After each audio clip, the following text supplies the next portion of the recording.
buenas noches, amigos televidentes, bienvenidos a un nuevo episodio de Focos y de su segmento Zoom. Proeza, su importancia para la prosperidad de El Salvador. En los considerandos justificativos de la ley de creación del organismo promotor de exportaciones e inversiones de El Salvador, Proeza, se hace necesario crear una institución de derecho público que promueva y atraiga la inversión privada nacional y extranjera y promueva las exportaciones de bienes y servicios producidos en el país, y que tenga como objetivo la evolución y monitoreo del clima de negocios y la elaboración de propuestas de mejoras a las políticas de inversión y exportación. Desde la promulgación de la Ley de Creación de Proeza en mayo de 2014, la inversión privada nacional y extranjera ha sido considerablemente pequeña, mientras las exportaciones no han crecido al ritmo que deberían, considerando que el valor de las importaciones doblan al de las exportaciones, con enormes déficits comerciales que ya superan el 22% del PIB, mientras buena parte de los empresarios consideran que el clima de negocios siguió deteriorándose en el gobierno saliente. Al promover la inversión, las exportaciones y el clima de negocios para su crecimiento, Proeza es una de las instituciones más importantes para la prosperidad de El Salvador. Para conversar sobre Proeza, su visión y principales desafíos, hemos invitado esta noche a su nuevo presidente, Salvador Gómez Goches. Bienvenido a Focos. Muchísimas gracias, Alberto, y al Canal 33 por la invitación. Para mí es un honor estar representando en este momento al organismo promotor de exportaciones e inversiones, que en el proceso iremos viendo cuál es la manera que tenemos los salvadoreños de enfocar la forma de traer inversiones y cómo vender nuestros productos al mundo. Esa es la tarea principal. Así es. Bueno, Salvador, quisiera que habláramos un poquito de ti, pero debemos decir que esta es tu primera entrevista en los medios de comunicación y en la televisión desde que asumiste la presidencia de Proeza. Así que vamos a tener un intercambio interesante esta noche. Tú estudiaste ingeniería en la UCA, luego estudiaste una licenciatura en la Universidad de Desarrollo de Sistemas y Programación de Los Ángeles. Correcto. Te fuiste a estudiar y a trabajar en Estados Unidos y te convertiste en un líder de la comunidad salvadoreña en Los Ángeles y en Estados Unidos, y se dice que tú fuiste el promotor, y lo lograste, del Día del Salvadoreño en Estados Unidos, aprobado por el Congreso. Así que cuéntanos un poquito de ti. Bueno, lo que sucedió en aquellas épocas, en el 80, es que la situación de seguridad se complicó por el conflicto que se tenía en aquellos entonces, y tomamos la decisión con mi familia de volar a Los Ángeles para buscar nuevos derroteros. Allí me encontré con la necesidad de saber quién soy, porque cuando llegué a Los Ángeles la gente me confundía con mexicano y empecé a sentir el golpecito ese permanente de que me decían mexicano y mi identidad a dónde está. Y empecé a buscar con el tiempo, no de entrada, pero con el tiempo, a buscar una forma de que Estados Unidos reconociera la existencia de la comunidad salvadoreña en su territorio. ¿Y promoviste una ley? Sí, primero, afortunadamente, se gestioné una proclamación oficial en la ciudad de Los Ángeles, luego en el condado de Los Ángeles, a través de los supervisores, posteriormente en el estado de California, y finalmente, después de 7, 8 años de estar celebrando el Día del Salvadoreño, hablando con la congresista Hilda Solís, introdujo la moción para que el Congreso de los Estados Unidos reconociera al 6 de agosto en todo el como el Día del Salvadoreño en todo el territorio nacional. Y basado en la resolución HR 721. Cualquiera lo puede buscar en las resoluciones y ahí está. Eso te llevó, por supuesto, a hablar no solamente con cantidad de salvadoreños, pero con norteamericanos de diversos colores y sabores, estamentos, afiliación política. Te convertiste en un lobista para poder precisamente impulsar esto. Pero bueno, de repente oigo que tú eras uno de las personas con la cual Nayib Bukele se dio a conocer también más en Estados Unidos, contribuiste al trabajo con la comunidad, y la pregunta es ¿cuándo y cómo conociste a Nayib Bukele y por qué lo apoyaste? Bueno, al presidente Nayib Bukele lo conocí a principios de 2015, cuando me invitaron para formar parte de un equipo territorial que fuera a ver cómo estaba pensando la población al respecto del gobierno existente. Y el resultado era que la gente estaba cansada, desilusionada, y el cambio se podría percibir que podía existir la posibilidad concreta de que una tercera fuerza fuera victoriosa en El Salvador. Entonces, todos esos elementos los recogía en aquel entonces Nayib, ahora nuestro presidente, para ir diseñando una estrategia que él, con sus hermanos, junto con sus hermanos y su equipo, del cual formaba parte, fue construyendo para ir dando los pasos necesarios para conquistar esta victoria que es histórica en los anales de la política de El Salvador. Proesa existía en la administración Saca, adscrita a la vicepresidencia de la República, entiendo, pero fue hasta marzo del 2014 que tiene su propia ley, adscrita a la presidencia de la República, pero con autonomía administrativa y presupuestaria. Hay atribuciones importantes de Proesa en la ley. Menciónanos tal vez las más importantes, rápidamente. Bueno, lo que dice la ley es que nosotros somos el organismo promotor de exportaciones e inversiones de El Salvador.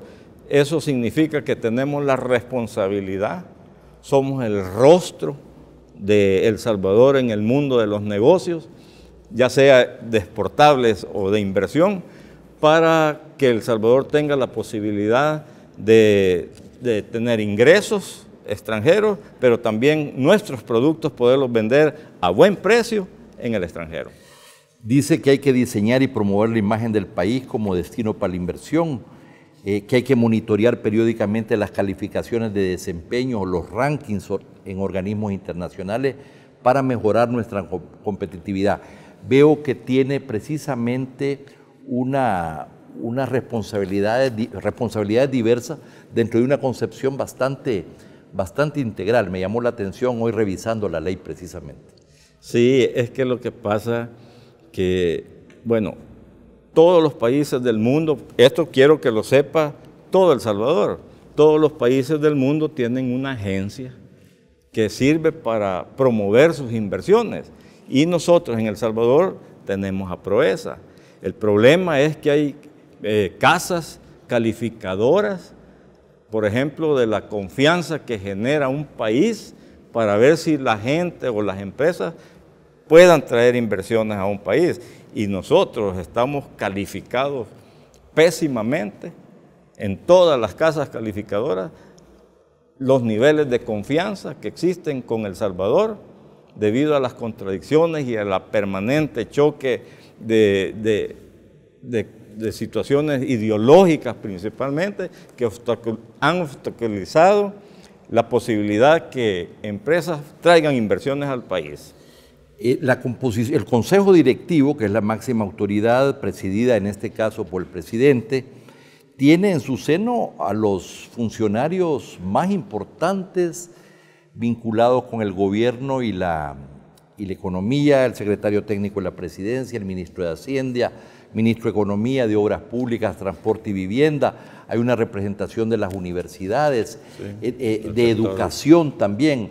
Es decir, está vinculada al gobierno y a sus principales carteras, ¿verdad? Es correcto, es correcto. Vemos la evolución de la inversión privada nacional y extranjera. Vemos que en general esta inversión ha estado en un promedio de 11-12% del Producto Interno Bruto. la inversión extranjera, no sé, andará por 3, 3.5 y la otra andará por, no llega a 10%.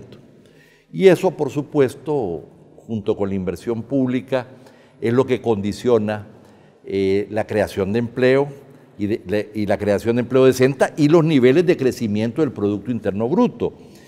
Lo mismo, las exportaciones han crecido, sobre todo en el área de maquilas y las exportaciones de servicios, pero no tienen los niveles que necesitamos. ¿Cuál es tu comentario sobre eso? ¿A qué se debe, en tu opinión, estos rendimientos, estos niveles relativamente bajos de inversión y de exportaciones? Por los niveles bajos de confianza que tienen tanto inversionistas extranjeros como inversionistas locales. No han tenido la suficiente confianza como para decir, voy a poner mi plata para ver si puedo tener negocio, porque nadie invierte un capital con un alto riesgo. Y en El Salvador está calificado con un alto riesgo cuando alguien hace inversiones.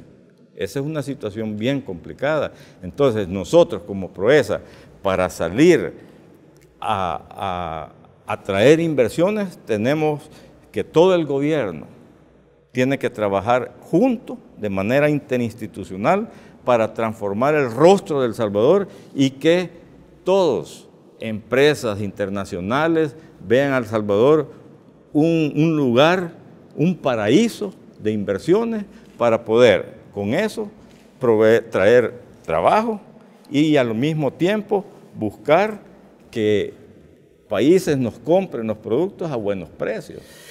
Desde el año 2015 tú has trabajado en Proesa como asesor de inversiones en el área de municipalidades y también de salvadoreños en el exterior. Tú conoces la institución desde adentro, no te van a contar cuentos. Pero entonces, ¿cuál es tu evaluación de Proesa en el gobierno anterior? Tú trabajabas ahí. ¿Cuál es cómo analizas? ¿A dónde han estado los problemas o las limitaciones? Bueno, hay diferentes problemas. Lo más importante de Proesa es que hay un equipo técnico importante, profesional, que ha trabajado básicamente sin presidente. Y se han logrado, lo que han logrado los muchachos ahí. Explica eso, por favor. ¿Por qué sin presidente? ¿Había un presidente?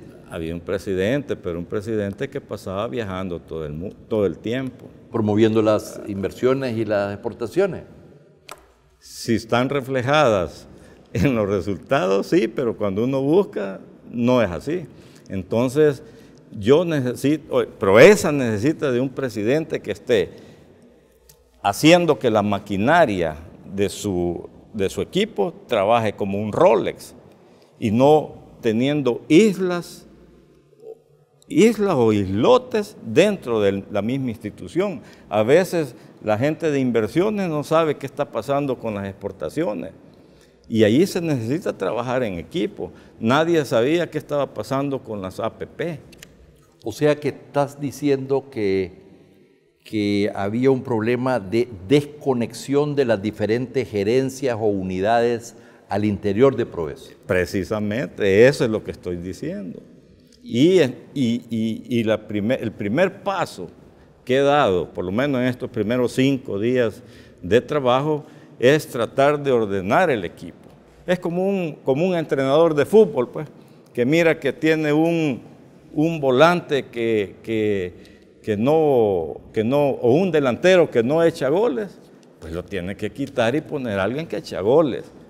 Si tiene un defensa izquierdo o una persona que patea con la izquierda, ¿para qué la va a poner como defensa derecho? Se le va a estropear todo. O sea que ahí ha habido principalmente colocación de personal en lugares donde no son efectivos. Por otro lado, hay relaciones con las otras instituciones del Estado. ¿Tú ves que han habido también vacíos en estas coordinaciones interinstitucionales? Ni siquiera nos damos cuenta, porque no tenemos una información, nunca hemos tenido información. el primer día de trabajo que yo invité al personal a la oficina presidencial, hubo gente que lloró porque era la primera vez que entraba a la oficina del presidente, en 4 años. Entonces, en síntesis, tú ubicarías un problema del liderazgo principal como el problema principal. Ausencia. De ausencia. Ausencia y de apoyo a la seguridad del personal, porque cuando el presidente está hombro a hombro con ellos, tienen que tener seguridad de que lo que están haciendo, todas las tareas que se les ha encargado, están con la confianza del presidente, pero si está ausente todo el tiempo, y lo pueden comprobar pues, con los viajes que se han hecho. Vamos a un corte, no nos cambie.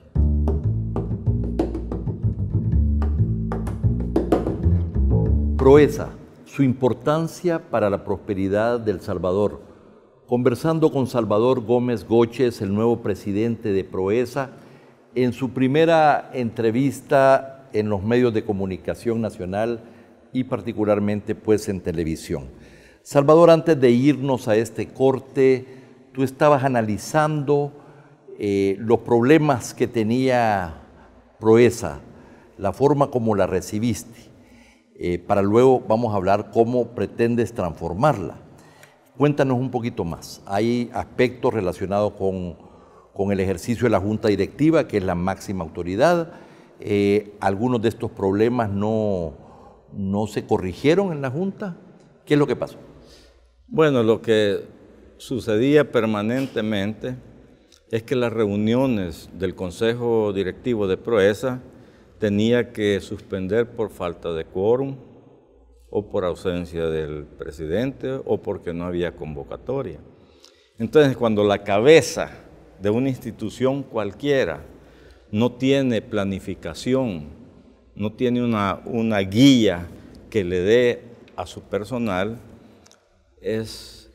queda básicamente desamparado todo el equipo para la creatividad de una tarea de las más importantes que tiene el país. Bueno, yo no dudo de que Proeza es, creo yo, con CEPA, dos de las instituciones más importantes para transformar la economía de El Salvador, llevarla de ser una economía de baja inversión y crecimiento que exporta sobre todo gente y no muchos bienes y servicios, a una economía de alta inversión nacional y extranjera, de alto valor agregado, pero además con un crecimiento liderado por las exportaciones, sobre todo. El tema es cómo va la institución en coordinación con las otras instituciones del Estado involucradas, precisamente a promover estas inversiones y a promover las exportaciones. Mire, es que ahora me da risa porque yo en las reuniones con el presidente ahora del país, le decía que él era el producto más fácil de vender. Entonces ahora, si nosotros logramos como Proeza recuperar la confianza con el extranjero, la figura que más nos va a ayudar es el presidente, si todo el mundo lo quiere. Ahí están diciendo en México el presidente de El Salvador es el más cool que existe. Y entonces ir a decir, yo, presidente de Proeza, respaldado por el mejor presidente, ¿qué más puedo pedir? Yo estoy seguro que el equipo de Proeza, con todo ese respaldo interinstitucional que el presidente Bukele está ordenando a todos para que trabajemos en equipo, va a ser fácil recuperar la confianza en el mundo para que El Salvador se convierta en un paraíso para el comercio y las inversiones. Bueno, te veo bastante optimista. Yo creo que hay un punto de partida importante. La relación con los Estados Unidos va a mejorar sin lugar a dudas, es importante. Entiendo que también se reunió el presidente Bukele con el viceministro de Relaciones Exteriores de China. Esto indicaría que las relaciones con China van a continuar, pero que de alguna manera también van a continuar las relaciones comerciales con Taiwán? Yo deseo que continúen las relaciones, no, mantengamos al país abierto a todo el mundo, pero esa es una decisión estrictamente de la conversación que tenga el presidente con la Cancillería. Ese es un tema diplomático que Proesa no lo quiere mezclar para no estar provocando desconfianza ni para exportadores ni para inversionistas. Así es que se lo vamos a dejar esa categoría diplomática a las autoridades correspondientes. Bueno, ¿cuál es tu visión de cómo transformar Proesa para ponerlo en función de promover las inversiones, promover las exportaciones y contribuir a la transformación gradual de esta economía que tanto necesitamos? ¿Cuál es tu visión y tu estrategia para hacer esto? Lo primero es ordenando la casa y poner a cada uno en el lugar donde mejor puede producir. Teniendo ese equipo conformado, nosotros estamos seguros que vamos a llegar a todos los rincones de la tierra para decir y convencer del por qué alguien tiene que venir a invertir a El Salvador y por qué alguien tiene que consumir el producto que surge de la tierra de un país que se llama El Salvador. Bueno, pero vamos a ver, el presidente Obama escogió a El Salvador, al pequeño El Salvador, priorizó a El Salvador en su gira que hizo, donde fue a visitar a Brasil, a Chile, los países que cuentan. Escogió El Salvador y le dio, dijéramos, estuvo a favor de una nueva sociedad, el asocio para el crecimiento, y dentro de eso estuvo de acuerdo en renovar el Fomilenio, en un segundo Fomilenio, cosa que no había existido con ningún país del mundo, ¿verdad? Y los profesionales de la Secretaría Técnica, del Banco Central y los contrapartes de Estados Unidos de primer nivel elaboraron una estrategia muy importante. Dado el bajo crecimiento, ¿cómo resolver el problema del bajo crecimiento, ¿verdad?, que tiene El Salvador y del alto endeudamiento?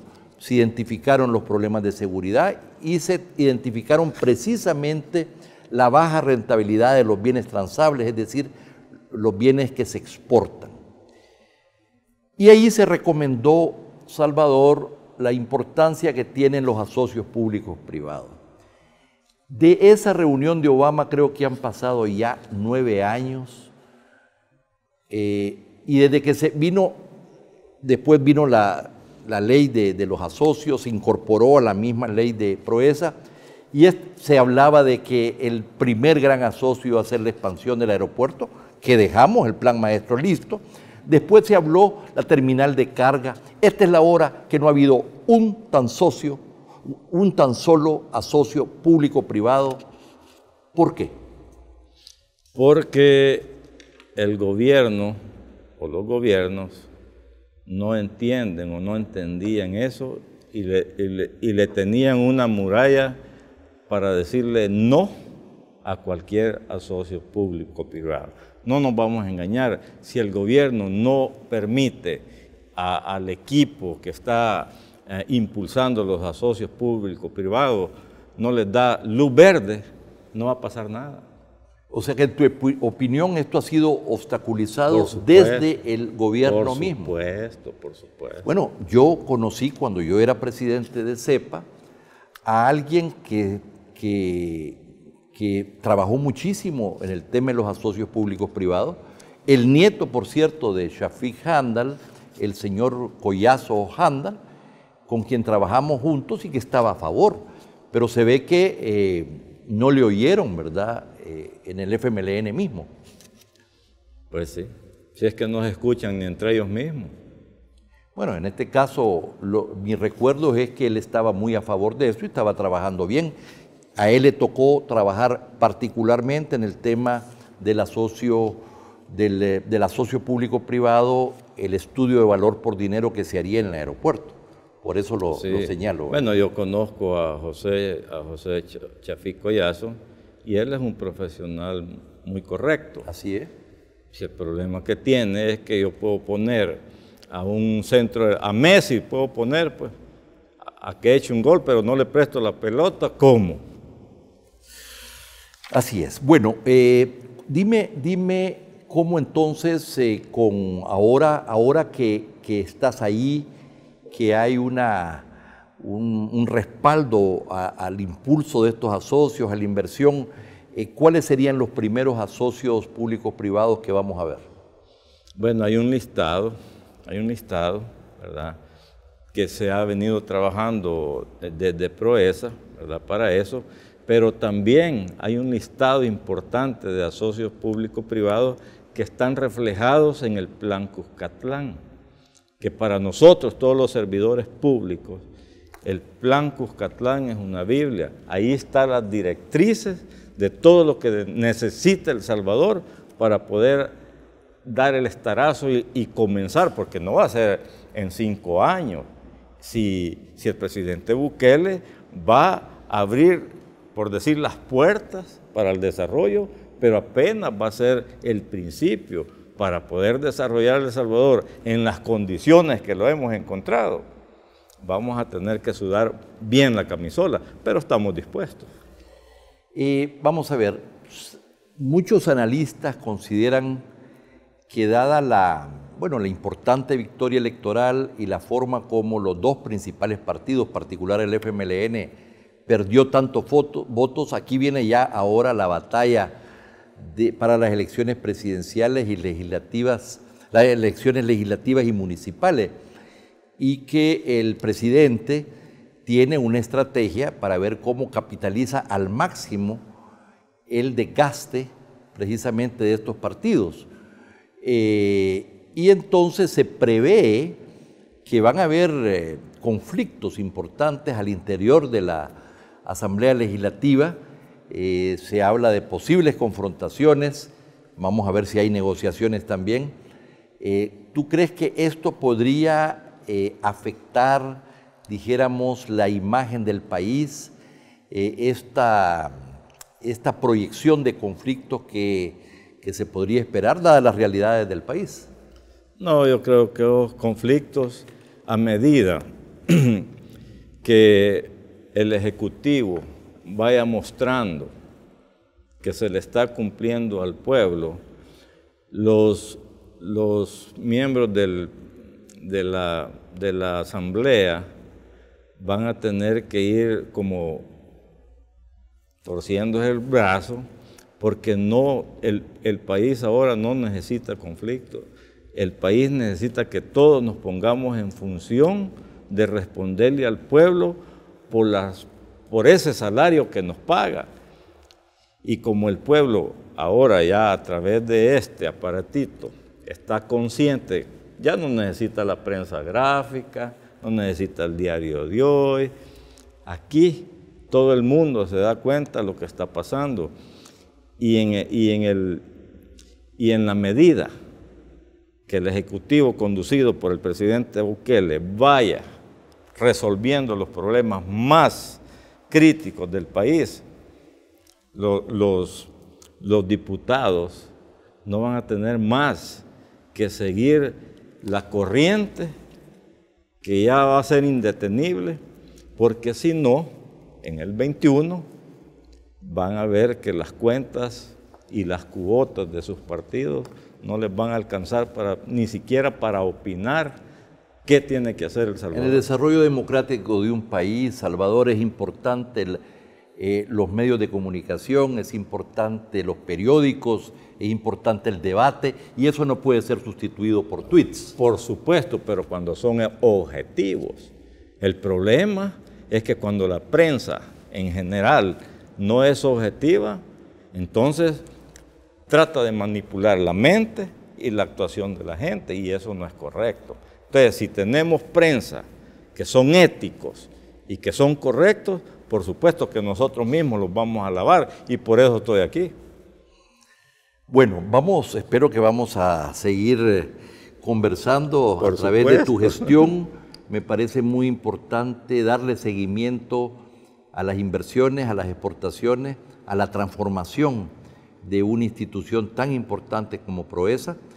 Así que espero verte en este programa en varias ocasiones, Salvador, agradecerte tu presencia esta noche en Focos. Agradezco inmensamente, Alberto, y espero que este programa sirva para educar a la población y al mundo entero, porque nosotros en Proesa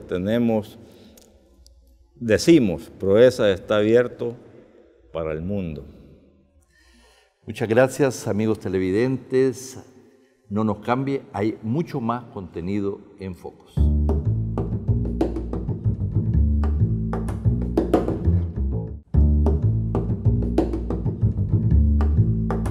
El nuevo presidente de la República, Nayib Bukele, decidió eliminar del organigrama del Ejecutivo a las secretarías de Inclusión Social, Transparencia y Anticorrupción, Gobernabilidad, Vulnerabilidad y la Secretaría Técnica y de Planificación de la Presidencia, CETEPLAN. La Secretaría Técnica funcionó en 5 de las 6 últimas administraciones de la posguerra. Nació en 1999, tomando los vacíos dejados por el Ministerio de Planificación, que fue eliminado por el expresidente Calderón Sol 5 años antes. Según el artículo 53D del Reglamento Interno del órgano ejecutivo, la CETEPLAN vela por la viabilidad técnica de las principales acciones gubernamentales y coordina el Gabinete Económico y Social. A continuación, en Focos, con los reportes del periodista Andrés Dimas, exponemos cuáles eran las funciones más importantes de la recién disuelta Secretaría Técnica. De acuerdo con Juan Meléndez, exdirector de Política Social de la Secretaría, la función más importante de la CETEPLAN es la elaboración del Plan General del Gobierno, un documento que está planteado en la Constitución y que agrupa las políticas públicas estratégicas que el Ejecutivo se compromete a implementar. Es decir, establece los puntos de partida del nuevo gobierno con una estrategia y rumbo definidos. Esto pasa por hacer compatibles los compromisos y metas del plan de gobierno presentado en campaña electoral en un plan general nacional. Para el caso de Bukele, por ejemplo, significa traducir el Plan Cuscatlán en acciones económicas, sociales y políticas concretas. Meléndez plantea que si en campaña se prometió un aeropuerto en la Unión, ahora el Ejecutivo debe solventar estas preguntas. ¿Dónde y cómo se va a implementar? ¿En qué estrategia se enmarca? ¿Con qué fines se construirá? Según el exdirector, esta función es clave, porque el Plan General de Gobierno es el documento que los organismos internacionales solicitan al Ejecutivo para brindar cooperación.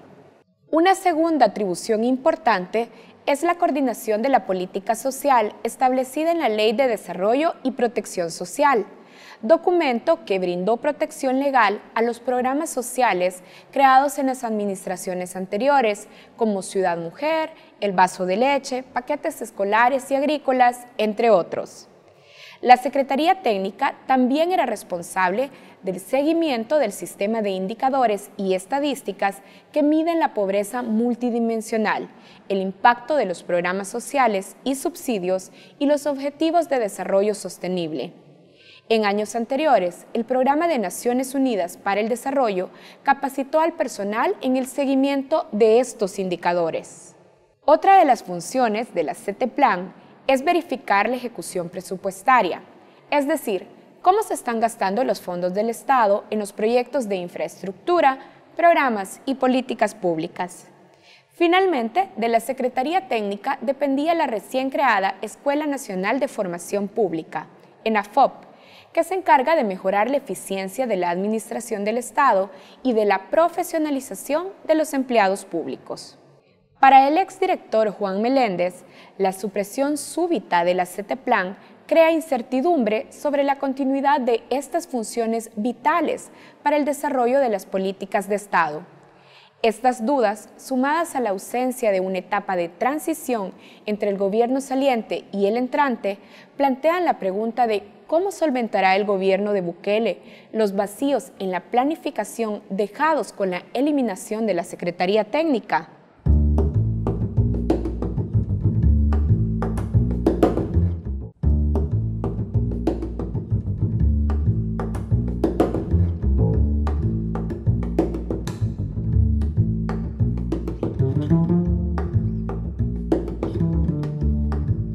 Bienvenidos a la mesa de entrevista de Matices. Saúl, buenas noches. Buenas noches, Karen.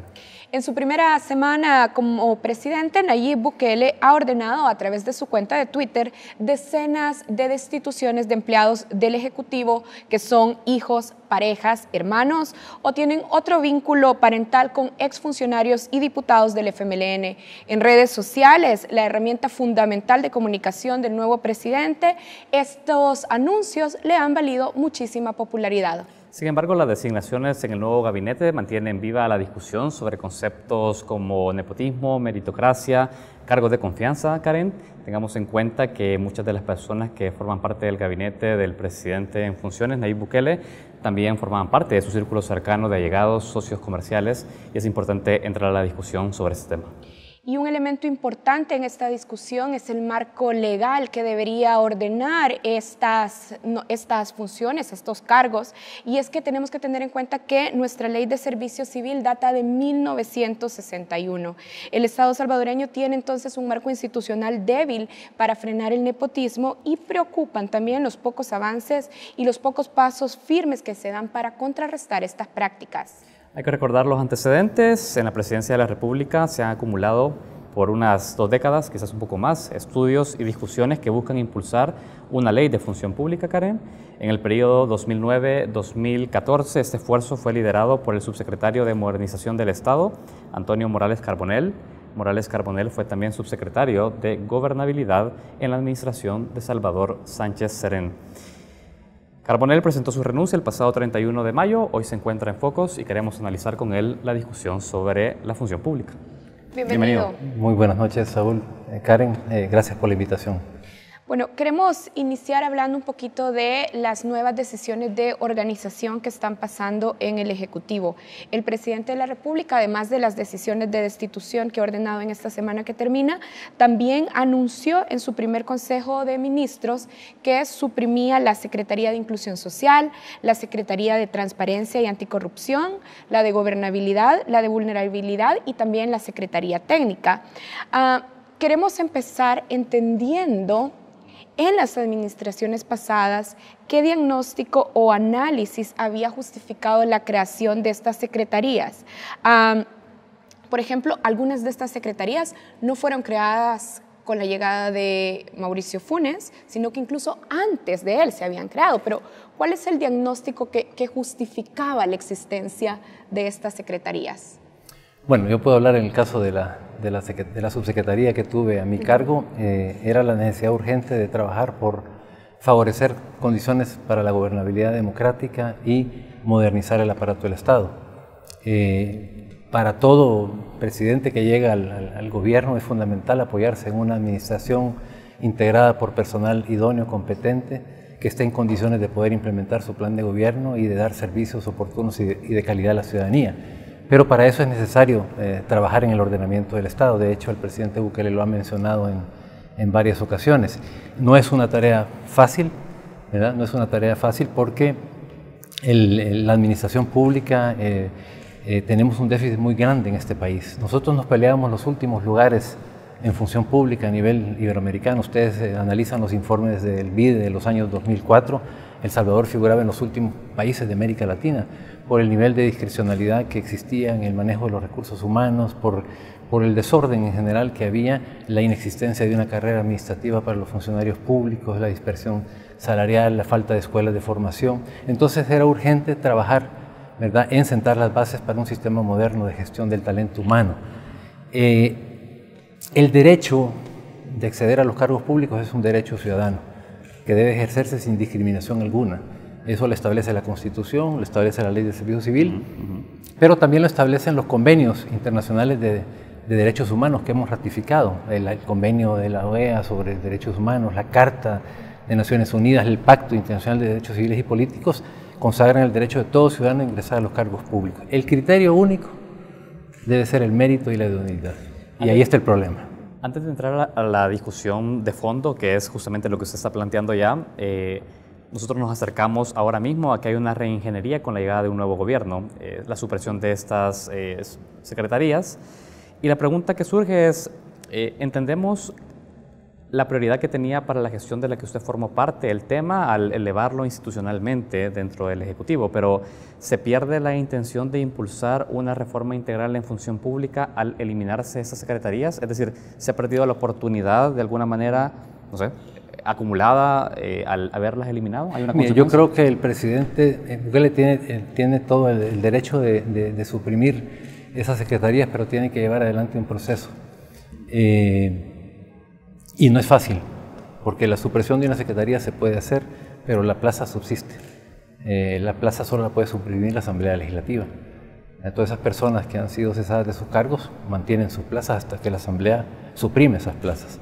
Y ese proceso es complejo, ¿verdad? Porque vivimos en un Estado de Derecho y hay procedimientos para llevar adelante todo esto. Y de hecho es tan complejo que la misma Asamblea Legislativa, que suprimió plazas el año pasado, alrededor de 62 plazas, ¿verdad?, ha tenido que comenzar a reinstalar a personas que fueron cesadas de sus cargos porque se ampararon ante la Sala de lo Contencioso Administrativo y ahora tienen que ser reinstaladas. ¿Por qué? Porque la Sala de lo Constitucional ha generado jurisprudencia en esta materia. Yo les quiero leer lo que dice la Sala en este sentido, para que no lo digo yo, para que conozcan los criterios que ellos utilizan en el caso de las supresiones de plaza.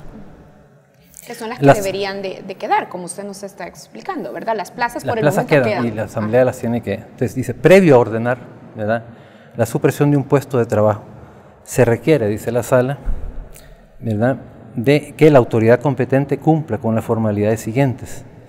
1. Elaborar un estudio técnico de justificación basado exclusivamente en aspectos de presupuesto, necesidades del servicio y técnicas de análisis ocupacional. 2. Adoptar las medidas compensatorias de incorporación a empleos similares o de mayor jerarquía a las personas, ¿verdad? O sea, reubicarla, estamos hablando ahí. O únicamente cuando se demuestre que esto no es posible, conceder una indemnización. Entonces, el procedimiento es ese, o sea, hay que presentar estudios porque históricamente a veces se han utilizado las supresiones de plazas a veces para encubrir despidos y por lo tanto la Sala ha sido muy cuidadosa en señalar esto. Primero, tienen que presentarse los estudios para justificar que esas funciones ya no se van a desarrollar en el futuro, pero eso no se puede decir solo de palabra, hay que demostrarlo. Segundo, hay que buscar la manera de cómo se analiza el personal, se examina cuáles son sus competencias, cuál es su desempeño, si puede ser útil en reubicarlo en otro lugar, y solo en la medida en que eso no se pueda realizar, se puede hablar de la indemnización. Entonces, para responder a su pregunta, sí, se pueden suprimir esas secretarías, pero la plaza para poderla suprimir tiene que llevar este procedimiento que no es, que es complejo, justamente porque la Sala ha tratado de generar mecanismos que permitan que esto no vaya a desbordarse, ¿no? Bien, entonces, ahora, el presidente Bukele en esta serie de anuncios, digamos, donde pide destituciones de personas, pero también, como inicialmente lo estábamos diciendo, suprime secretarías, ha tenido o ha encontrado un campo fértil de personas en sus redes sociales que celebran estas decisiones. Hablando, por ejemplo, de la Secretaría de Transparencia, decía, bueno, esa secretaría solo servía para tener gente contratada. La Secretaría de Transparencia estaba dentro de la Secretaría de Asuntos Estratégicos, la Secretaría de Gobernabilidad y Modernización del Estado también estaba dentro de la Secretaría de Asuntos Estratégicos en el periodo 2009-2014. ¿Qué logros señalaría usted que cumplieron estas secretarías? Sí, mire, yo creo que ahí le toca a cada secretario hablar de su trabajo. Yo sí creo que en un primer momento el haber logrado tener una ley de acceso a la información fue importante, independientemente de las limitaciones que se tuvieron. Era fundamental empujar esa ley. Yo creo que la administración pública en ese sentido se ha beneficiado, el ciudadano se ha beneficiado, porque créame que responder a todas las demandas de los ciudadanos exige realmente una cultura democrática, de rendición de cuentas que se puede ir generando y que hay que continuarla en este país. Mire, yo si le hablo de la secretaría que me tocó dirigir, el esfuerzo más grande que tratamos de hacer es sentar las bases para modernizar la administración pública. creando un nuevo marco legal, desarrollando todo un sistema de clasificación de puestos en el órgano ejecutivo, para lo cual contamos con la ayuda de la Agencia Española de Cooperación Internacional, porque mire, si usted no ordena los puestos, no puede tampoco establecer salarios adecuados al valor de cada plaza. Entonces, ese trabajo es un trabajo que lleva un tiempo considerable. Ya hay un sistema en línea de ordenamiento de puestos. Desafortunadamente, todo este instrumental requiere de un respaldo político muy fuerte. Por ejemplo, la ley. La ley nosotros la trabajamos con una consulta amplísima con diferentes actores sociales, instituciones del Estado. Sin embargo, llegamos al final de la gestión del gobierno anterior y el gobierno no quiso llevarla a la Asamblea Legislativa y el partido de gobierno tampoco. Su propio anteproyecto de ley. El propio anteproyecto que habíamos hecho. O sea, un grupo de una ONG que se llamaba GENS, creo yo, fue que la agarró y la llevó, encontró a un diputado independiente, creo yo, y él logró dar la iniciativa de ley. O sea que esto no tuvo el impulso, o sea, necesario como para poder. Y en el nuevo gobierno pues se trabajó en otra nueva ley, que se tardó casi 3 años en prepararse para poderla llevar. Entonces en la Asamblea Legislativa hay 2 proyectos de ley de 2 gobiernos que yo creo que recogen realmente la preocupación central. ¿Cuál es la preocupación central? Miren, se tienen que establecer mecanismos de ingreso que garanticen que el mérito y el desempeño son las condiciones para poder progresar en el sistema de empleo público. Usted dijo hace unos minutos las consecuencias que tiene para los empleados el hecho de haber sido cesados de su cargo de esta manera unilateral. Usted ha señalado que hay un debido proceso que cumplir para que esto se produzca. Pero la pregunta, que creo que es muy relevante, ya seguiremos hablando sobre ese tema, la pregunta que yo le hacía era respecto al trabajo y la capacidad técnica instalada en las instituciones que estaban creadas ya como una secretaría técnica, que ahora con la decisión del nuevo gobierno es, bueno, esa secretaría ya no va más. ¿Y qué pasa, por ejemplo, con iniciativas mismas que tienen que ver como la escuela de formación, la unidad de evaluación y desempeño, gestión de recursos humanos, el mismo portal de empleo público que usted ha señalado? De alguna manera son digamos, acciones que se venían ya realizando, sentando las bases, como usted menciona, pero que ahora, al no existir Secretaría Técnica de Planificación, la pregunta es, ¿la ausencia de esa secretaría limitará la implementación de una ley de función pública en caso de aprobarse? ¿Qué valoración? O sea, yo creo que antes de decir no necesitamos de esto, hay que conocerlo, porque ahí hay inversión de dinero de los contribuyentes de Europa, por ejemplo. Usted lo que dice que él no ha conocido en detalle. Yo creo que falta, es que como no hubo un diálogo previo como para poder trasladar adecuadamente todo esto, entonces solo les pongo el ejemplo, el SAP, que es el Sistema de Administración del Personal, que está en la Secretaría Técnica, es un sistema moderno que costó inversión de recursos por parte de la Agencia Española de Cooperación Internacional importantes. Usted tiene ahí casi todo el personal administrativo del órgano ejecutivo, está ya incorporado en el SAP. Usted sabe el perfil de cada persona, las competencias, los conocimientos, el tipo de trabajo que desempeña, en fin, la valoración del puesto de cada persona. No quiero decir con esto, y lo aclaro, que todos los puestos son necesarios o que todas las personas tienen el perfil requerido para asumir determinadas funciones. Eso ya depende de otros subsistemas de gestión del talento humano, como el ingreso por mérito, que al no funcionar, pues entonces, claro, hay personas que sí pueden cubrir con los conocimientos y las exigencias de un puesto y hay otras que no. Pero lo mismo se encontró cuando se llegó por primera vez al gobierno. O sea, ¿qué se hacía en ese caso? ¿Qué se hacía con las personas que no cubrían con ese perfil? Algunos decían, los van a despedir a todos. Nosotros lo que planteamos es, desarrollemos programas de formación para permitirle a la gente que logre adquirir esos conocimientos y que se coloque a la altura de su puesto. ¿Tiene sentido común lo que usted dice de que la nueva administración tuvo que haber conocido en detalle estas iniciativas para poder valorar si eran necesarias o no? Tiene que hacerlo. Pero déjeme algo claro, es decir, no hubo nunca ese diálogo, nunca hubo un intercambio de información. Antes de la entrega no hubo esa posibilidad. Entonces yo creo que se tiene que dialogar. Porque, por ejemplo, un sistema como el SAP, miren, si ese sistema del SAP, el sistema de personal, lo trasladan a Hacienda, Hacienda va a poder hacer mejor su trabajo. Hacienda tiene una responsabilidad muy grande en todo el desorden que hay en la administración pública también. Porque si ustedes leen la ley de servicio civil, los encargados de ordenar las plazas y ordenar los salarios es el Ministerio de Hacienda. Claro. Pero ellos no tienen un sistema. Ellos, en general, cuando un titular, les pongo un ejemplo, quiere abrir una plaza, hace la solicitud a Hacienda. Hacienda tiene que verificar las justificaciones que le presenta el titular y tiene que, sobre la base de un sistema de valoración y clasificación de puestos, determinar primero si esa plaza es pertinente. Segundo, si el salario que se está proponiendo es el adecuado. Y sin la autorización de Hacienda no se puede proceder. Luego la Asamblea aprueba cuando se trata de ley de salarios.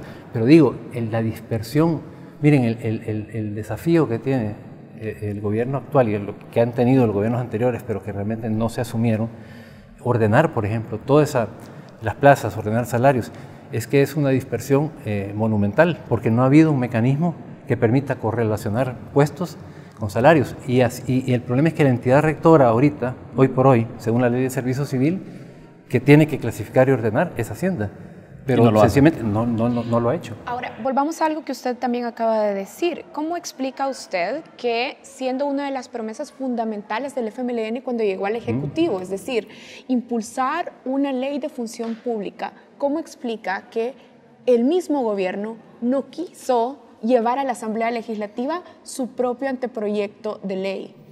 Bueno, a mí yo creo que mantener los niveles de discrecionalidad en el manejo de los recursos humanos es una de las posibles respuestas. O sea, yo creo que nadie quiere, ya cuando se está en el poder, amarrarse en ese sentido, y es una lástima, porque al final usted sabe que si usted trabaja con una administración ineficiente, al final de la gestión el electorado le va a pasar la factura también. Si usted no da servicios oportunos y de calidad a la gente se lo va a reclamar después. Y entonces todo partido político, sobre todo el que gana la elección, le conviene tener una administración profesional. Pero si usted no lo garantiza, difícilmente va a poder cumplirle a los ciudadanos. ¿Por qué no apoyaron? Mire, yo no entiendo las razones por las que lo hicieron. No sé si la oposición de algunos sectores sindicales a este proyecto de ley generó que ellos al final decidieran no respaldarlo. Cuando nos dice ellos, porque a mí me gustaría entender cómo se expresaban estas contradicciones entre Casa Presidencial, con usted, por ejemplo, trabajando un anteproyecto de ley de función pública. Además, recordemos también que el exsecretario de Asuntos Estratégicos, Francis Jato Asbun, estaba también y prometió este proyecto. Me gustaría entender cómo se expresaban esas contradicciones entre Casa Presidencial y el FMLN. Mire, yo no sé cómo se expresaban realmente, porque yo lo que cumplí fue con entregar esta ley al secretario Asbun. Y le pedí, por favor, que hiciera uso de sus habilidades negociadoras para llevarlo a la Asamblea Legislativa. Yo tengo entendido que cuando llevaron esta segunda ley a la Asamblea, pues la misma fracción del Frente dijo que esta nueva versión que se llevaba era una nueva versión de la ley anterior, que ellos mismos se habían encargado de decirle al gobierno que no la llevaran. ¿Cuáles son los criterios?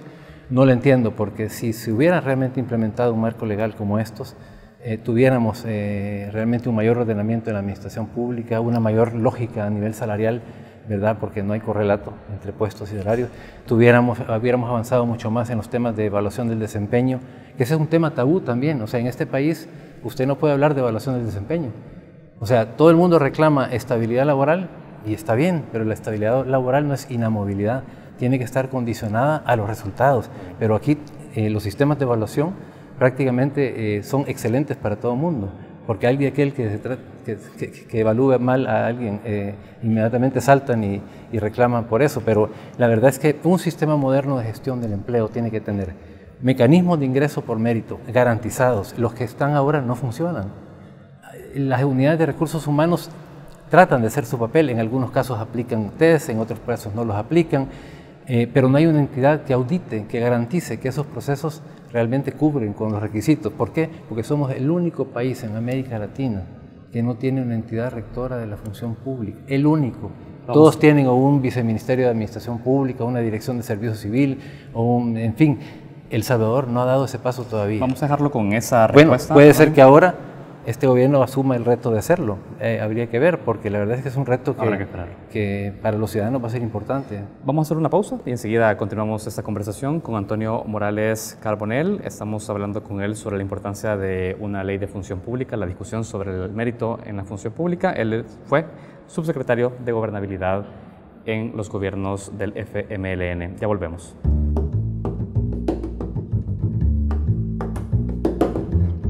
Continuamos en Matices. Esta noche conversamos con José Antonio Morales Carbonell, es ex subsecretario de Gobernabilidad en las administraciones de Mauricio Funes y de Salvador Sánchez Serén.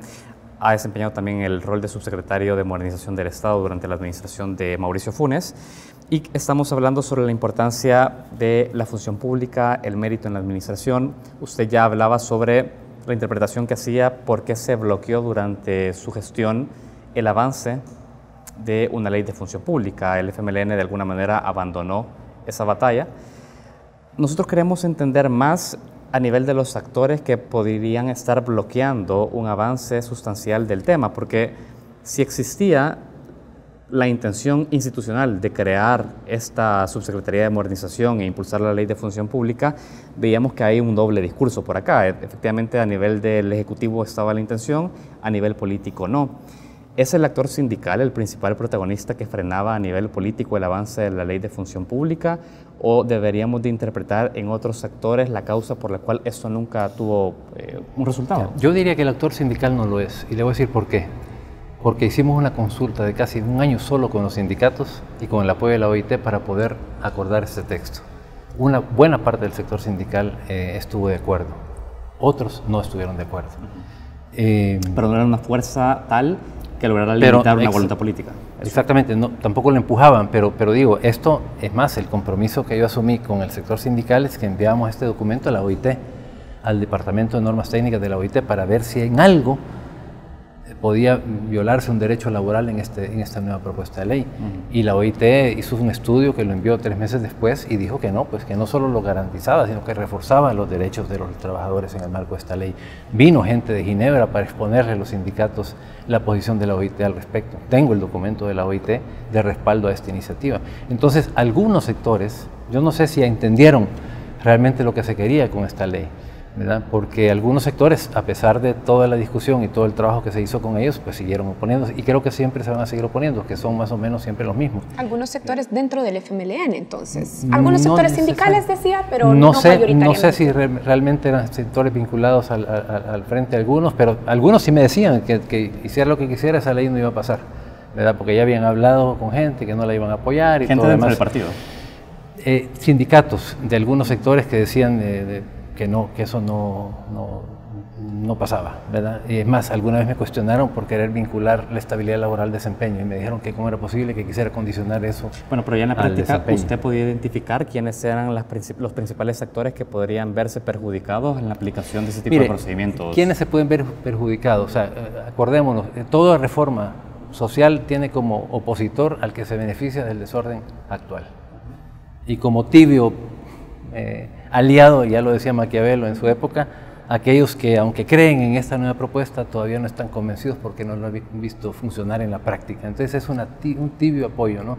La oposición es fuerte porque es romper con el orden establecido, o sea, es romper con un sistema de Estado que no garantiza el ingreso por mérito, es romper con un sistema de administración pública donde no hay evaluación del desempeño, es romper con un sistema de evaluación, porque claro, la evaluación es incómoda a veces.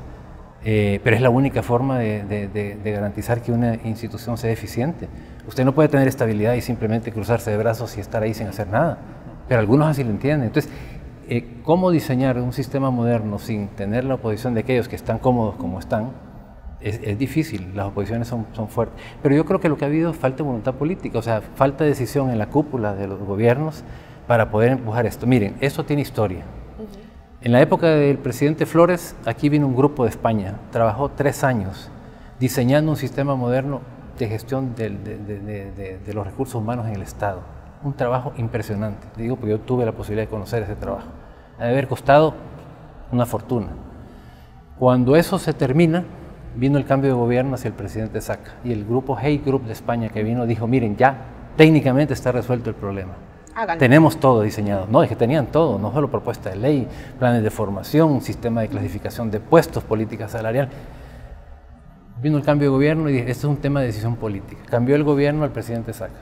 El presidente Saca agarró todos esos estudios, los mandaron a una bodega, cerraron la unidad encargada de implementar el proyecto que estaba en la Secretaría Técnica de la Presidencia en ese momento, y se acabó. Historia claro durante todo ese periodo. Que hay un consenso dentro de los políticos de no impulsar una reforma de ese tipo porque entonces ese desorden no puede ser utilizado. Bueno, pero estamos viendo incluso ahora con los tweets que hace el presidente Bukele de una serie de familiares, parejas, hijos, hermanos, otros familiares de exfuncionarios y diputados del FMLN, digamos, y entonces la pregunta es, justamente su lectura, ¿el FMLN fue un beneficiario de que no existiera una regulación en ley de función pública? O sea, usted de manera, digamos, autocrítica a la gestión de la cual participó, identifica que ellos mismos se beneficiaron de este Yo creo desorden? que más que beneficiarios les afectó, porque si hubieran realmente sentado las bases para construir un Estado profesional, hubieran podido dar mejores servicios, atender mejor las demandas de los ciudadanos y seguramente hubieran sido mejor evaluados. Yo creo que sí faltó avanzar en este tema. Lástima, miren, nosotros teníamos diseñado hasta una política salarial en el gobierno anterior, que de haberla implementado creo que se hubiera logrado regular y establecer... No, es cómo clasificar. Cada puesto tiene que ser valorado. Usted no puede establecer un salario a ciegas, tiene que... Eliminas un sobresueldo porque ya le asignas un salario acorde a esa función. No. Tú desempeñas una función X en la administración pública. Hay todo un sistema para clasificar y para poder valorar el aporte de tu trabajo a la institución, que tiene que ver con las dificultades de esa función, la responsabilidad, el aporte, la solución de problemas, las capacidades técnicas que requiere. Es todo un mecanismo que se utiliza para poder establecer el valor de este puesto es tanto. Y eso permite establecer una escala salarial. Tú no puedes establecer una política salarial si no tienes ordenado y clasificado los puestos. Ese es el sistema de puestos al que me refería antes, que se hizo con el apoyo de España en El Salvador y que está ahí. Entonces, esa política salarial nos permitió identificar un nivel de dispersión enorme en el sector público. O sea, salarios que están por arriba del salario meta que le corresponde a los trabajadores y salarios que están por abajo. Ordenar ese nivel de dispersión exige una tarea titánica, o sea, porque no solo es un tema es llevar a la gente al salario justo que le toca. Nosotros tuvimos una consultora que nos hizo todo ese estudio, que es de CISA, con el apoyo de DECID, y nos permitió identificar y tener una radiografía completa de eso, y definir una política para que en 5 o 6 años eso pudiera estar ordenado. Si los gobiernos anteriores, no se hizo, lo voy a interrumpir aquí, si los gobiernos anteriores del FMLN hubiesen asumido el trabajo realmente de ordenar el sistema de empleo público e impulsar ese anteproyecto de ley de función pública, estaremos viendo la situación que hoy tenemos de destituciones de muchísimos empleados, de decenas de empleados del Ejecutivo, de la manera en la que lo está haciendo Bukele. Es decir, este anteproyecto hubiera podido evitar esta situación de inestabilidad para estos ex trabajadores. Es que cuando hay mayor institucionalidad, las cosas llevan adelante, tienen un procedimiento, un proceso. Es más, yo les digo, o sea, se puede suprimir una secretaría, pero las plazas ahí están. Ese es un proceso que no va a ser fácil, aún para este gobierno. O sea, hay que demostrar técnicamente que las funciones que esta gente desempeñaba no las va a desempeñar en absoluto hacia el futuro, y eso no es tan fácil. O sea, ¿cómo un gobierno no va a planificar? ¿Qué va a pasar con las personas que estaban en la tarea de planificación? O sea, en un Estado de Derecho hay procedimientos y creo que eso es lo que vamos a ver en los días futuros. O sea, no es un proceso fácil, y les ponía el ejemplo de la Asamblea. Hay que presentar estudios técnicos para eso y luego aún presentando estudios técnicos para garantizar que eso no se va a hacer en el futuro, se tiene que hacer un esfuerzo de reubicar a esas personas. Miren, hay personas, les pongo un ejemplo sencillo. Cuando yo llegué y tenía que trabajar en el tema de la modernización del Estado, yo pregunté a la Secretaría Técnica, ¿quién me puede informar de lo que se había hecho antes? No había nada, no había documentos, no había papeles, no había nada. Y de repente me dijo una señora de Argentina que había venido a apoyarnos en el tema de la profesionalización. Allá hay un señor que sabe mucho de este tema. Y entonces búscalo, a lo mejor lo encuentras. Es un señor que venía de la época de los gobiernos de Francisco Flores, que fue preparado por el Grupo de España, el Hey Group. Y lo encontré. Estaba haciendo cualquier cosa en la Secretaría Técnica. Yo le dije, mire, hablemos. Pues me di cuenta que era una mina de conocimientos y que si yo me quería poner a aprender todo eso iba a perder 2 años. Y le dije, mire, véngase a trabajar con nosotros, implementemos lo que usted no pudo hacer en los gobiernos anteriores, que era el programa de modernización de la administración pública. En estos últimos 10 años. Ahí está, ahora está cesado, ¿verdad? Es uno de los cesados, claro. Tiene más de 20 años de estar ahí. O sea, ese señor, por Dios, o sea, en lo que capacitan a alguien para que conozca lo que él conoce, ¿cuánto va a perder un gobierno? O sea, no se pueden hacer las transiciones de esa manera. Hay mucha gente profesional, yo le digo, de la misma subsecretaría.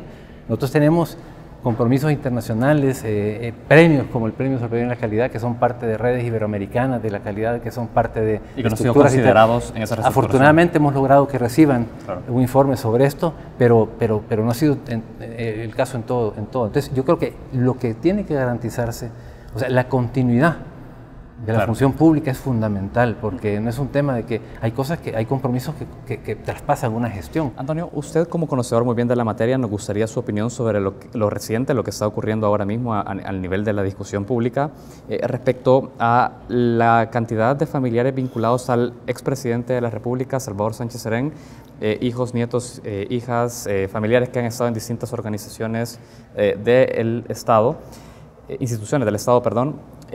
¿Usted advirtió en su momento alguna contradicción entre ese tipo de nombramientos y el esfuerzo que usted impulsaba por mantener una distancia entre el conflicto de interés de un funcionario y sus familiares y la aplicación del mérito? ¿Usted identificó aquí conflictos entre lo que estaba pasando con la familia del presidente y su trabajo? Mira, a partir del momento en donde usted no garantice el ingreso por mérito en la administración pública, usted puede esperarse cualquier cosa. O sea, usted no lo asustó el tema, digamos. Es que primero, yo le dije antes, el derecho de ingreso a los cargos públicos es un derecho humano. Lo que hay que hacer es garantizarlo por criterios de mérito, y es lo que la ley de servicio civil no hace. Yo quiero decirles que la ley establece comisiones en donde están representados los trabajadores, los titulares, el tribunal, que deberían de ejercer eso. ¿Qué es lo que deberían de hacer esas comisiones? Lo que dice la ley: hacer pública cuando una plaza se libera, llamar a concurso, administrar las pruebas técnicas de conocimientos, seleccionar la terna de los mejores calificados, proponer esa terna al titular para que él pueda escoger en base a esa terna. Esa función no la desempeñan las comisiones. Entonces, ¿quién lo hace?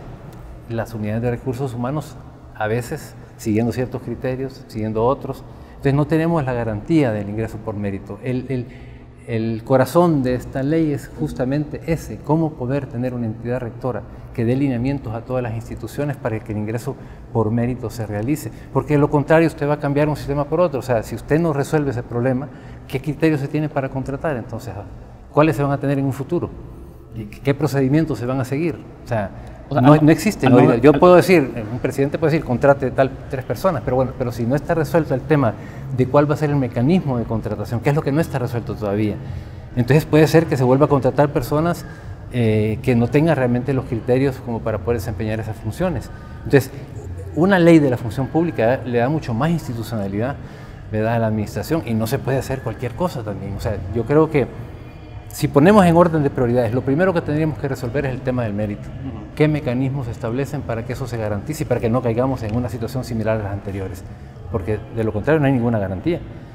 Y para eso tienen que haber mecanismos muy sólidos que permitan eso. Luego, poder desarrollar la carrera administrativa, la evaluación del desempeño, la formación de los trabajadores. O sea, es un sistema complejo que amerita una entidad, insisto, y lo vienen diciendo todas las misiones que han trabajado en esto. Se necesita una autoridad rectora que ordene el empleo público. Brevemente explíquenos los cargos de confianza, porque hay muchas personas vinculadas en el actual gobierno que forman parte de instituciones nombradas en el gabinete y autónomas, que han sido personas muy cercanas al presidente, familiares, socios de negocios. Primero hay que definir qué es cargo de confianza, porque el problema es que es bien laxa la definición. Usted agarra la ley de servicio civil y parece que todo es cargo de confianza. ¿Verdad? Directores generales, sus directores, gerentes, todo cabe ahí. La Corte, la Sala de lo Constitucional ha ido limitando esos criterios. Un cargo de confianza usted lo puede retirar por libre, así como usted lo nombró, lo puede retirar. Ahora, no todo es cargo de confianza, y hay que ver la jurisprudencia de la Sala también, porque ya la Sala ha pedido reinstalar directores de recursos humanos. Me acuerdo la directora de Migración en un gobierno anterior, le pidieron que se reinstalara.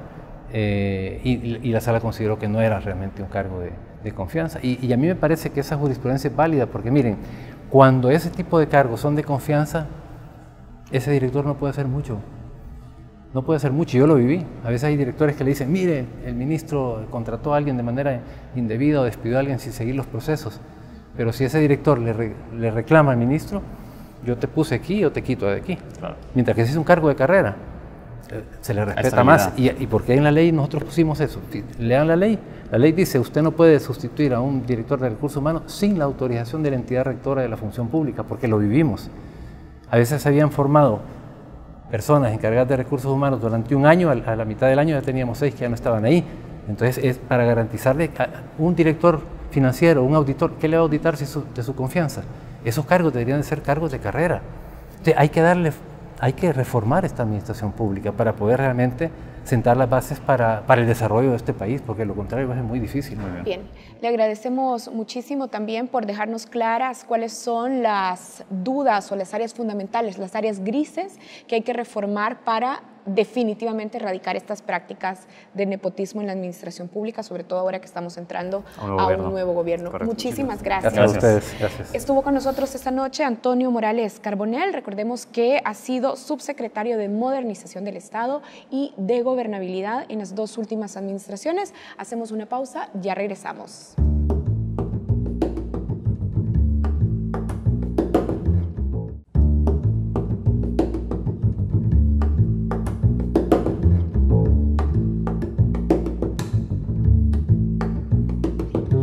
Bienvenidos a Reflejos, el segmento de análisis internacional de Focus TV. El presidente estadounidense Donald Trump había amenazado a México con incrementar en 5% los aranceles a todas las importaciones que provengan de ese país, si no tomaba las medidas necesarias para frenar la llegada de migrantes centroamericanos a la frontera sur. Al final de la semana, Estados Unidos anunció que suspendía indefinidamente los aranceles previstos para la semana próxima, tras alcanzar un acuerdo con México, quien se comprometió a tomar medidas fuertes para contener el flujo migratorio, según lo dijo el presidente Trump. Entre las posibles medidas está la que el titular mexicano de Exteriores reveló sobre el envío de 6,000 agentes de la Guardia Nacional para reforzar la frontera con Guatemala e impedir la entrada de migrantes. Ambos gobiernos negociaron en un clima marcado por el contexto electoral estadounidense, mientras el derecho a migrar de los centroamericanos se restringe. Ahora, para analizar el tema, enlazamos hasta Washington, D.C. con la politóloga Muni Jensen. Bienvenida a Focus, Muni. Muchas gracias, es un placer estar aquí.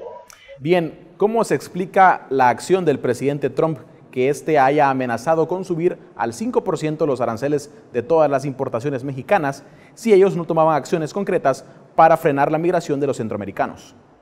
Detrás de eso y todas las medidas que tome Trump de ahora en adelante, hay un objetivo electoral.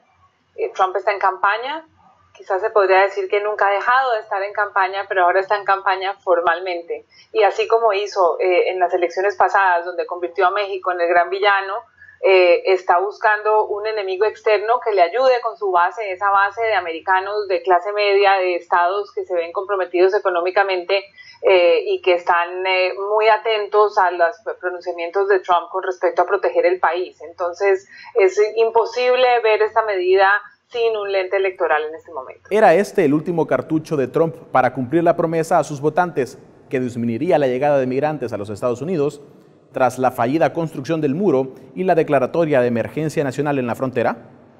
Sin duda, y es un cartucho que según los expertos tiene un fundamento legal, o sea, puede ser viable, y a pesar de que parece y su mismo equipo lo considera un capricho de Donald Trump que surgió como resultado, como siempre con las cosas de él, de poca reflexión, tiene lo que decimos nosotros muelas, es decir, es ejecutable. Sin embargo, ha tenido oposición y preocupación han mostrado los republicanos del Congreso porque sin duda una guerra comercial como esto se va a interpretar con un socio comercial tan importante como México y sobre todo los productos manufacturados que entran desde México a Estados Unidos va a tener un impacto en los precios y va a tener un impacto en la economía de Estados Unidos a mediano plazo sin lugar a dudas. Ahora bien, ¿cómo observa la clase política y poder en Washington este bloqueo al derecho a la migración de los migrantes salvadoreños, hondureños y guatemaltecos? Es una bofetada más a los inmigrantes, sobre todo mexicanos y centroamericanos. Desafortunadamente esto ha sido una relación llena de tristeza en un país que ha sido históricamente tan abierto a la inmigración. Hay una preocupación adicional y es que los centroamericanos que están en Estados Unidos solicitando asilo por una regla que quiere imponer Trump podrían ser devueltos a México y México se vería en la obligación de recibirlos. Lo que quiere hacer el presidente Trump es convencer al presidente López Obrador de que firmen un acuerdo de que México es un país seguro para inmigrantes. Hoy en día los inmigrantes pueden seguir hasta Estados Unidos sin tener necesariamente que solicitar el asilo en México. Si esa medida entra en vigor, se verían obligados los centroamericanos a que el primer país que pisen, que es México, deban solicitar allí su asilo. Así que eso sería un revés enorme para todos los centroamericanos que en este momento se encuentran esperando sus respuestas sobre el asilo. Y finalmente, ¿cómo analizas el doble discurso del presidente mexicano López Obrador, que en un primer momento contestó a Trump con firmeza y ahora anunció que llegaba a acuerdos con medidas fuertes, poniendo sobre la mesa la llegada de 6,000 efectivos militares para custodiar la frontera entre México y Guatemala? Sin duda, y yo creo que es muy difícil, no quisiera yo ser López Obrador en este momento, tiene dos opciones: o va a tener una sanción comercial realmente fuerte y severa para los productos mexicanos, o va a tener que absorber una cantidad importante de migrantes que el país, que tiene sus propios problemas, no podrá absorber sin un costo económico. O sea que está entre lo malo y lo peor, y sin duda su equipo, que es un equipo que tiene bastante experiencia, va a terminar cediendo para un lado o para otro. No tiene ninguna salida en donde donde pueda llegar a ganar, salvo que Trump se eche para atrás, que tampoco es, bueno, también ha sucedido en algunos casos. Bien, muchísimas gracias, Muni, gracias por acompañarnos en Focos. Gracias, es un placer siempre estar aquí. Con esto concluimos nuestro segmento Reflejos. Para ver este y otros análisis internacionales, ve a focostv.com. Ya regresamos.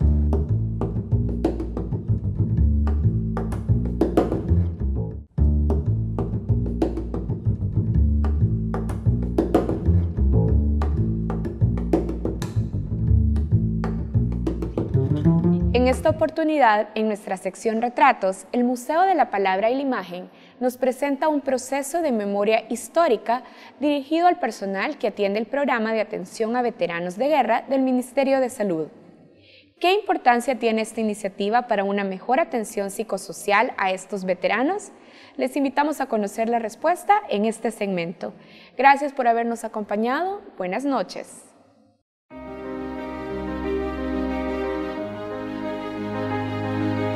Desde hace 2 años, el Museo de la Palabra y la Imagen está desarrollando procesos de formación mediante talleres donde los participantes son profesionales del Ministerio de la Salud, encargados de la atención de veteranos de guerra y víctimas del conflicto armado. Este proceso realiza un recorrido por la historia contemporánea de El Salvador con actividades lúdicas que incluyen exploración de exposiciones museográficas sobre memoria histórica y una línea de tiempo sobre la guerra civil.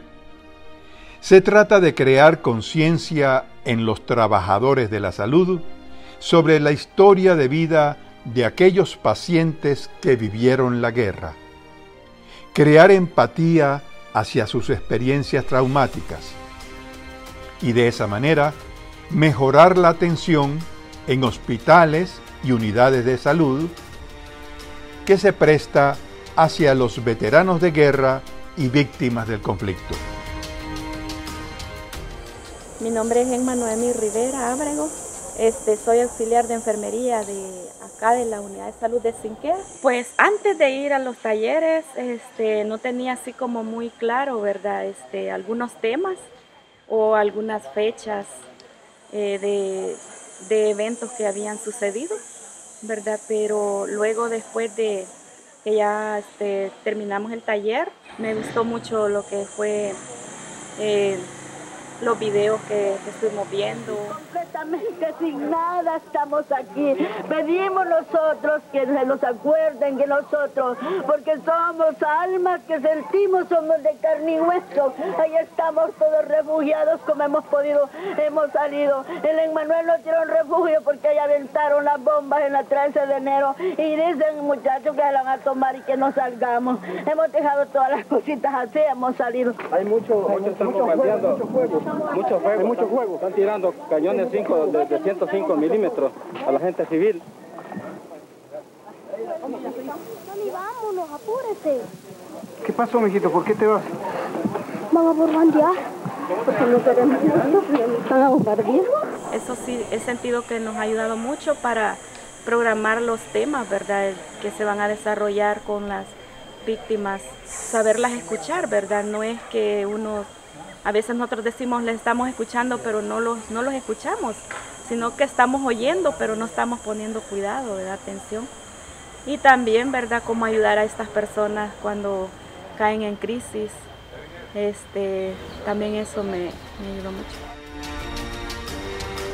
En un lapso de 2 años, el Museo de la Palabra y la Imagen ha capacitado a 137 profesionales del Ministerio de Salud procedentes de todo el país. Los talleres han sido facilitados por Claudia Anay García, la antropóloga Ana Teiben, con la participación de Lucio Vázquez Chillo, promotor cultural del MOPI. Estos procesos de formación, con el apoyo del Servicio Civil para la Paz, concluye con la entrega de diplomas y visitas de campo a lugares emblemáticos para la memoria histórica de El Salvador.